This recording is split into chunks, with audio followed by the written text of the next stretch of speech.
ये एक सच्ची घटना है। जब मेरी उम्र लगभग 8-9 साल रही होगी तब घटित हुई थी। उस समय आस-पास के गाँवों के सारे लोग इस घटना को सुनकर आश्चर्यचकित हो गए थे। बहुत समय पहले की बात है, एक गाँव में बंसी नाम का किसान रहता था।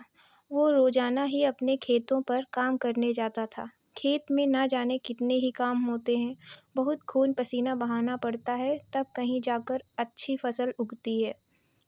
बंसी भी दिन-रात अपने खेत संभालने में लगा रहता। रोज़ाना की तरह वो उस दिन भी अपने खेतों में अपने लिए पोटली में दोपहर का खाना बंधवा कर चला।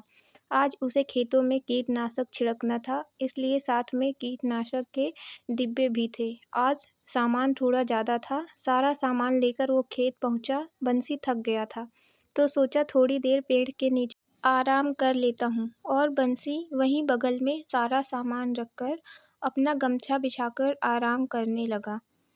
थोड़ी देर बाद न जाने कहाँ से एक काला जहरीला कोबरा आया और बंसी को डस लिया। बंसी ने सांप को जाते हुए देख लिया। उसने फौरन अपने पैर में कपड़ा बांधा कि जहर और जगह न फैल जाए, और हंसिए से गहरा चीरा लगाकर खून को बहने दिया। खून तो बह गया, लेकिन अब बंसी को मदहोशी छाने लगी। जहर ने अपना असर शुरू कर दिया था। अब बंसी को कुछ नहीं सूझ रहा था। घर भी कम से कम 2-3 कोस दूर था। अब उसकी नज़र कीटनाशक पर पड़ी। उसने सोचा, तड़प तड़प कर मरने से अच्छा है कि एक बार में ही खात्मा हो जाए। और उसने 2 डिब्बे कीटनाशक पी लिया और सोचा कि घर की ओर जाता हूँ। अगर रास्ते में मर गया तो कोई न कोई लाश घर पहुँचा ही देगा। अब उसने घर की पगडंडी पकड़ ली और चला घर की ओर। कुछ देर में वो घर पहुंचा, लेकिन वो अब तक जिंदा था। फिर उसने सारी बात घरवालों को बताई। बेटा बोला, चलो अस्पताल, और पड़ोसी की साइकिल मांगकर वो दोनों अस्पताल पहुंचे। पीछे पीछे घरवाले और आस पड़ोसी भी पहुंच गए। डॉक्टर ने देखा तो मरीज की हालत बिल्कुल ठीक थी। उसके शरीर में जहर होने के कोई लक्षण नहीं दिख रहे थे। फिर डॉक्टर ने बंसी से कहा कि मुझे शुरू से सारी बात बताओ।